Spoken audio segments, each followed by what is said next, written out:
shaker, so I like to walk around when I talk. I just have to tell you, coming here and walking in the door, Anna Mae gave me a big, huge hug. And I have to tell you, I feel so at home. I grew up in a very, very small town called Dixon, Illinois, which is the hometown of Ronald Reagan, and got to meet him a couple of times, which was really fun. Um, but I grew up singing. My dad was the choir director at our church, and we would sing every Sunday. And we're downstairs. I'm like, oh, I know that song. It's like, well, come join us. And so that was just an honor, privilege, because I studied music in school and I studied opera, and I haven't sung in a choir for about 18 years. So this is my first time singing with a choir in a very long time. And so that meant a lot to me and was very, very special. So thank you. Well, I'm going to ask you as a question. I am with Naomi's Village. I just started working with them in September. And you might ask, why are you here? And as it said in Matthew, we're to go into all the world and share the gospel. And there's also a verse that talks about such a time as this.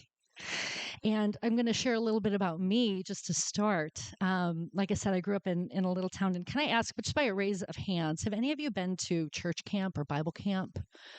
Yeah. Okay. That's great. And you generally go, your parents will drop you off on a Sunday afternoon after church.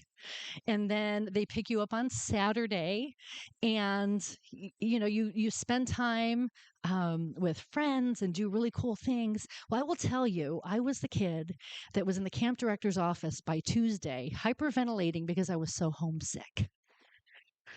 And I would be home. My mom and dad would come and pick me up.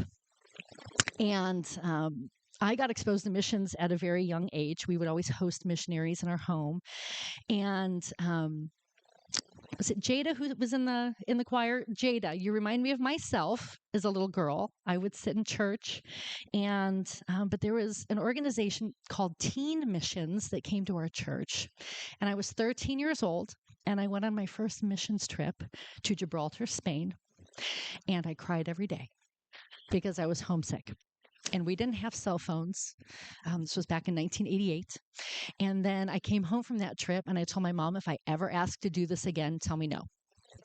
Because I just was so heartbroken the whole summer. And 2 years later, I went to my mom and I said, I want to go on another missions trip. I feel God's telling me to go. And I went to Zimbabwe in sub-Saharan Africa. And I was 15, and we built a church. We were there for 10 weeks, and I slept in a tent all summer long. We had no running water, no electricity. We had to carry all of our own food with us. And I met a little girl named Lisa who couldn't read. And I sat with her every Saturday, and we would read stories together, and I would teach her how to read. And I came home from that and finished high school, and I went on to music school, and life just went on. And a few years later, I went to Honduras with my parents for a week, and I came back from that trip and I knew God was calling me, and I didn't know where and I didn't know when. And my mom just said, let's start praying. So we did. And a few years later, I met someone, a missionary came and stayed in our home, and he heard about my inner turmoil of, I know I'm supposed to be on the missions field, but I'm working in a job and I just didn't know. And he goes, well, our house is empty. Why don't you go? So on New Year's Day, 2004, I landed in Lusaka, Zambia, and I experienced his mission. And previous to that, the reason we got connected is my mom went because there is an orphan crisis in sub-Saharan Africa, and my mom went as a rockin' grandma. So everybody thinks that missions is for young kids and for 20-year-olds. And that trip turned into the beginning of a very new journey for my family. And about 3 years later, my parents were the first Americans to internationally adopt an orphan from Zambia.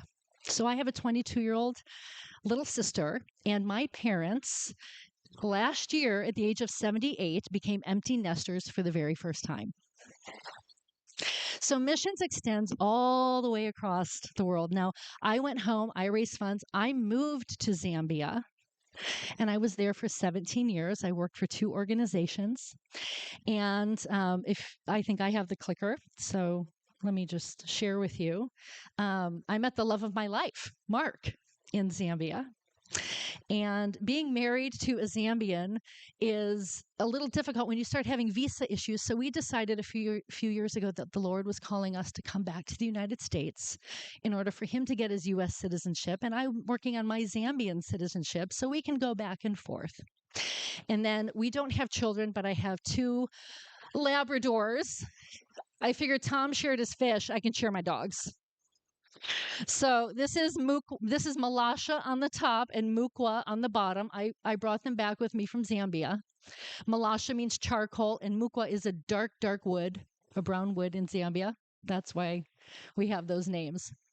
So I'll get to that slide in a minute. But my journey to living in Africa was an act of obedience. When I was there in 2004, I sat in a very small church. It's probably about half of your church and to the side. And the pastor Austin was preaching about Jonah. And we love the story of Jonah and going inside the whale, but it was a story of obedience. And I was called. And my start in missions was actually an act of obedience. And when we left, we moved back to the United States this last December of 2022, we landed. It was a 4-year journey to get my husband's immigration. And when I left, I felt the Lord saying, you need to keep investing in lives in Africa. Now, how am I going to do that living in the United States? I could go work for USAID. I could do some governmental work, but that's not where I felt God was calling me. And I took 6 months off work. I needed a break. And in May, I jumped on LinkedIn and I saw someone who we had 4 mutual friends, and it was Bob Mendonça. And Bob and Julie started Naomi's Village. I connected with him, and the next morning I had an email, and he goes, I see the work you're doing in Africa. It's wonderful. It's great. And I said, I'm no longer there. He's like, well, where are you? I said, I'm in Chicago. And he said, well, what are you doing? And I said, I don't know yet. And he's like, well, would you interview with us? And I said, no. I told God I needed 6 months. And he said, will you have a conversation with us? And sure enough, I had a conversation. Door after door after door opened. I still hadn't met Bob and Julie. I met our executive director. And shortly after that, on June 30th, I finally got on a call with Bob and Julie to hear their hearts of the mission that they started in 2011. And we're sitting on a Zoom call early in the morning. And we went through all of our, your interview process. And at the end, I knew God was saying, you need to get boots on the ground, but don't ask to go. And Bob, it was June 30th. It was a Friday because it was my brother's birthday. And he goes, you need to come to Kenya. I'm like, okay. I needed him to ask me. And I said, okay, so when? And he goes, how about Thursday? And I said, Bob, I don't make rash decisions. I said, God is first. My husband is second. You will always be third. But let me run it by all of them and let me see what I can do. And sure enough, I got to go to Kenya. That 6 days later, I was on a plane going to Kenya. And I stepped foot at Naomi's Village. And let me tell you, I've seen a lot of good, bad, and ugly in Africa. And I like good, bright, and beautiful. And I stepped into Naomi's Village, and I know Kyle has been there, and he's told you the stories. And it is a lovely, lovely ministry that Bob and Julie have started. Bob and Julie, very much like me, gave up everything and moved their lives over to Kenya to start this ministry. So I'm going to show you it's about a 10-minute video that goes over the whole ministry, and then I will share with you how you can be involved and just some other things that are happening in the ministry.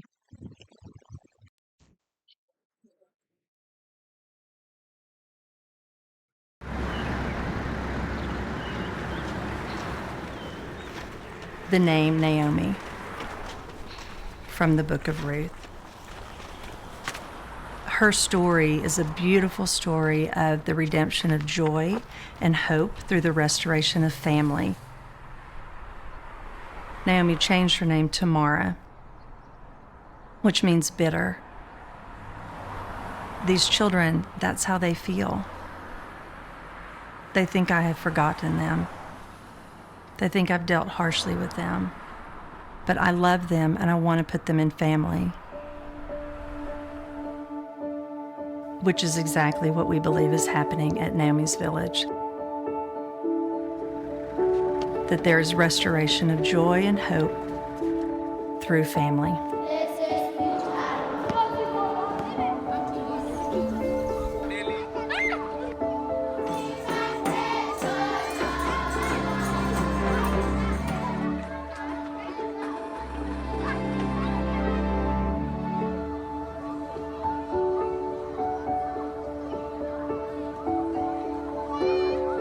In 2002, we were invited to come out to Kajabi, Kenya for Bob to work at the hospital there as an orthopedic surgeon for 1 month's time.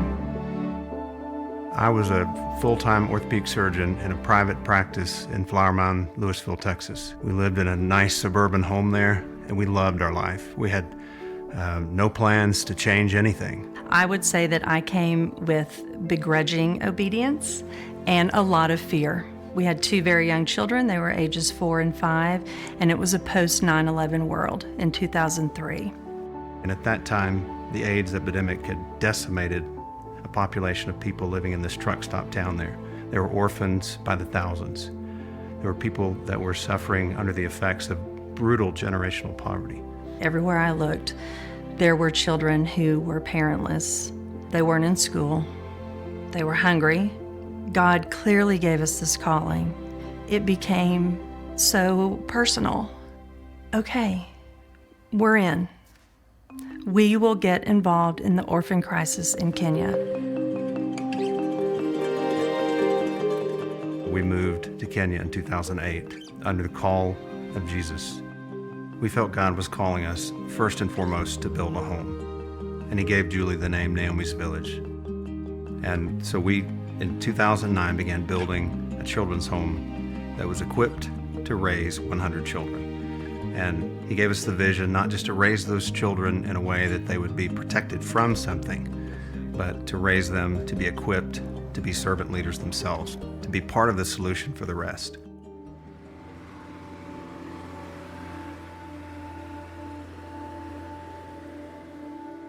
So Mai Mahiu is a truck stop town on the Trans-African Highway. Goes all the way across to West Africa, to Lagos, Nigeria. And it is a major trucking route.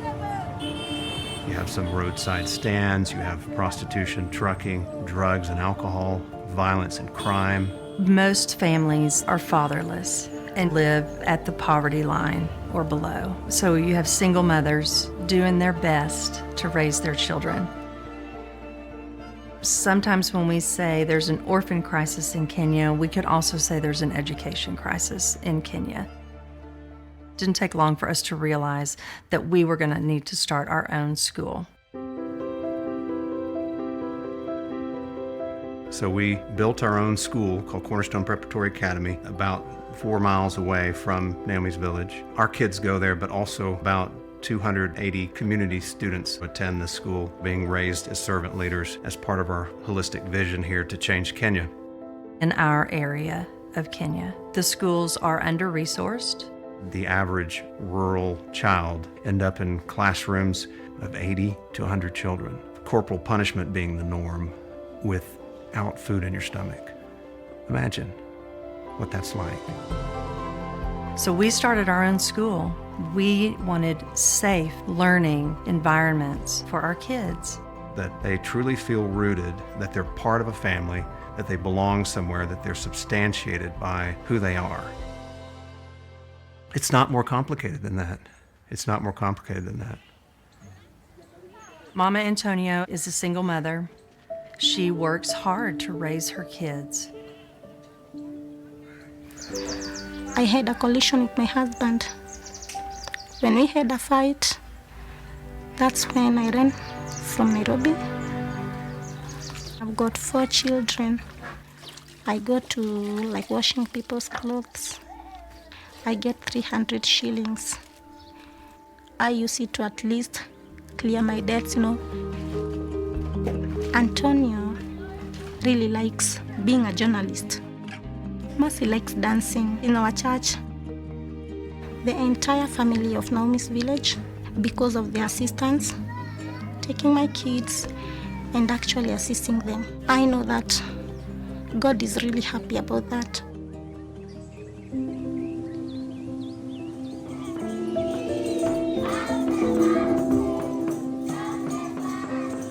We started Cornerstone first, and then we realized there was a school readiness gap that our community-based children had, that our Naomi's Village children didn't have so much because they had come through the baby room at Naomi's Village. LEAP stands for literacy, exploration, academics, and play. And they're being nurtured and loved by their teachers. Their brains are literally growing every day. We started LEAP, then we backed up one step further to umctom. So umctom is our program designed to begin intervening in the life of a child while they are growing and developing in their mother's womb. We're committed to these children from the womb to college and beyond. Mayan DeLeo is our community development initiative. Most of our families are children with single mothers, and these single mothers, they work so hard. They need empowerment. My name is Janet. Huyu mzee alikuwa anakuja ananitusi, ananifukuza, nilikuwa nalala nje. Niliteseka sana nikiwa na hiyo mimba. I met Janet when her twins, Peter and Tabitha, started at LEAP Preschool several years ago. They're both in the 2nd grade currently. Janet, she's one of our staff members. She just glows. The future is so bright now for this family. It takes the school, the parents, and the children. We all three have to come together. That's the only way we'll be successful.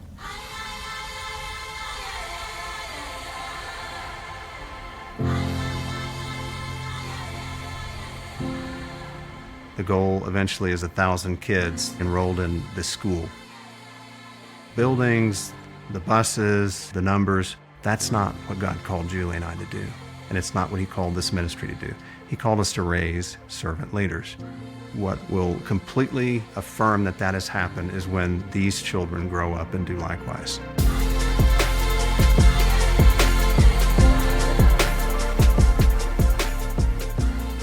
I've known Evelyn since she came in when she was 8 years old. She was one of the first kids that came into Naomi's Village.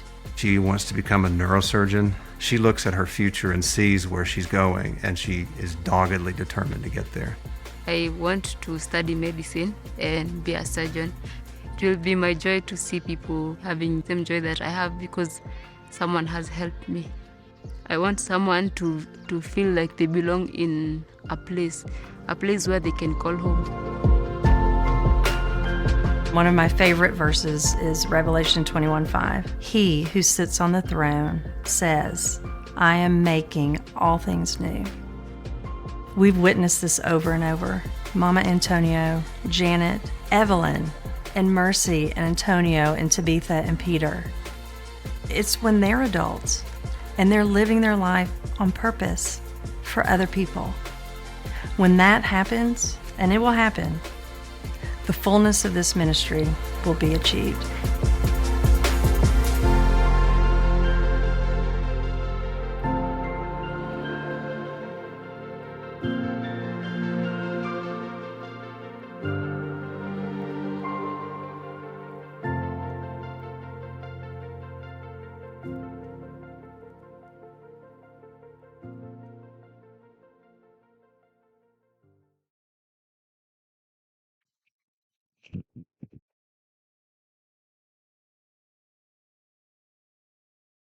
With a young man that his name is Grandson, and like grandma, grandpa, granddaughter, grandson.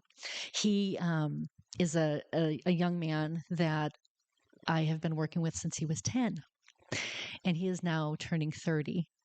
And he is married to an American, and they just had their first baby. And he's doing exactly what has happened. He has grown And now he's pouring into high school and college students to help them find their identity in Christ and who they are. And that's what we are doing at Naomi's Village through our servant leadership. Our goal, I have the clicker. I have to find the clicker.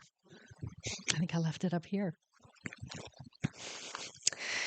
Our mission is to provide everything that is necessary for every child we serve at every age so that they will grow up to be world changers, which is an exciting and a big mandate. We do everything that we can, from getting the child to school on a bus safely. We provide 2 meals a day and 3 snacks, because you can't think. Can you imagine going to school hungry and trying to focus in a classroom? And our vision is to end Kenya's generational poverty crisis and systemic corruption by equipping its children for compassionate and courageous leadership. Kenya is a very, very forward-thinking country, but what comes along with that is a lot of corruption. There is corruption all over Africa, and here in the United States, it's hidden and it looks pretty, and it happens on the golf course. I heard someone in DC yesterday say. And there it's in the marketplaces. When you go to buy food for the school, they try to charge an exorbitant amount because they know it's run by Mzungus, right? Americans. So we watch everything because of the stewardship that we have. So there's Bob and Julie, who, as it said in the video, they came from Dallas. He was an orthopedic surgeon, and they started Naomi's Village when they saw that crisis happening in Kenya. And this is how we're set up. So we have Naomi's Village, and we have the home, and we just welcomed our 100th baby on Valentine's Day. His name is Noah. And when I was there in July of last year, they brought home Emmanuel, and we work with the local government to identify double orphans to come and live at Naomi's Village and to be grown up through our baby room and then on to preschool and college, high school, and then and college. And mtoto means baby in Swahili. And this is our maternal health program. And that has a very special place in my heart, because my sister weighed 1.2 kgs when she was born. She was a premature baby. And in Toto, we focus on getting women, first-time moms, to full pregnancy and healthy pregnancies, so we can have healthy birth weights, and these kids can have a fighting start to begin. And then we work with them from ages 0 to 3. We have a social work team and a nursing staff that goes and does all the monitoring of the babies, but then teaches parenting skills, teaches cognitive skills to the moms to work with their babies. And then our staff goes in and starts reading to them, because most moms there can't read. And how many of you had parents that would read to you before you go to bed? That doesn't happen. And so that's what our staff does every other week in those homes. Leap, they say Disney is the best place and the happiest place on earth. I beg to differ. Leap Preschool is the happiest place on earth. It's 100 3 and 4-year-olds, and we have a student-teacher ratio of 1 to 10. So they are getting the attention and the focus, and it is a play-centered learning space for these children.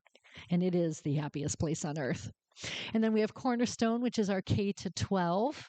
And these children, we just switched to a new curriculum. So our kids get tested at the end of grade 6. And we compared our English scores to the national average. The national average was a 38%, and our children came in at 74%.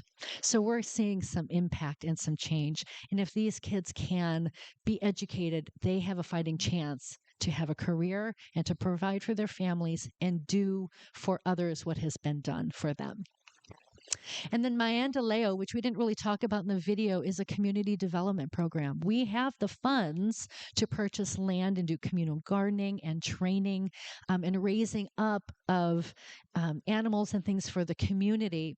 This is a prayer request. Please be praying we find the land. We have the money. We just can't find the land to start this initiative and to make it what it really needs to be to bless the people of Mai Mahiu. So what makes us different? Everything we do, we research deeply. We look into, we look at the stats, we monitor everything we do.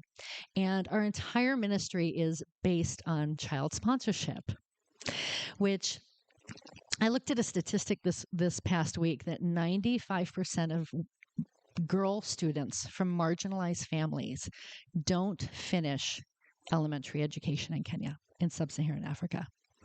And when a girl is sponsored and when a boy is sponsored, the stats on them being able to finish and go through high school is incredible. They have pride in themselves, they have dignity, and they want to be educated, and they want to make a change for their family and for the Lord.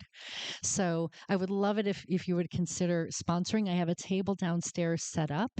You can find me at the lunch or after the service. I'll be here for a few minutes. But it's about $1 a day can change a life. There is a book that we all read called The Shrewd Samaritan. And it was written by a man named Bruce Wittick. And he says, if you want to do something good in Africa, sponsor a child. If you want to do something great, sponsor 10. So, and these are some of our new preschoolers who need sponsorship who just started school in January and are starting their educational journey with Naomi's Village. So we can't wait for you to join the team. And that's it. I just want to say thank you for letting me come and share with you today. This has been a lifelong journey for me, and the Lord has found me and placed me at Naomi's Village. And it is an honor and just a blessing to be able to share about this ministry and to be a part of this team. It really is a truly special place. And I want to encourage you to come to Kenya. That always gets a big dead silence because everybody is like, I can't go to Kenya. Africa's scary. It is a beautiful place, and we always have something for you to walk with us in, whether it's being at Leap Preschool, being in the nursery, being at the school, planting plants. We have something for you to do. So put that on your heart. Think about it. Jada, where are you? I want to see you in Kenya someday, okay? So thank you so much. Thank you for letting me share. I hope I didn't go too long, but it's been an absolute blessing and a pleasure to be here this morning.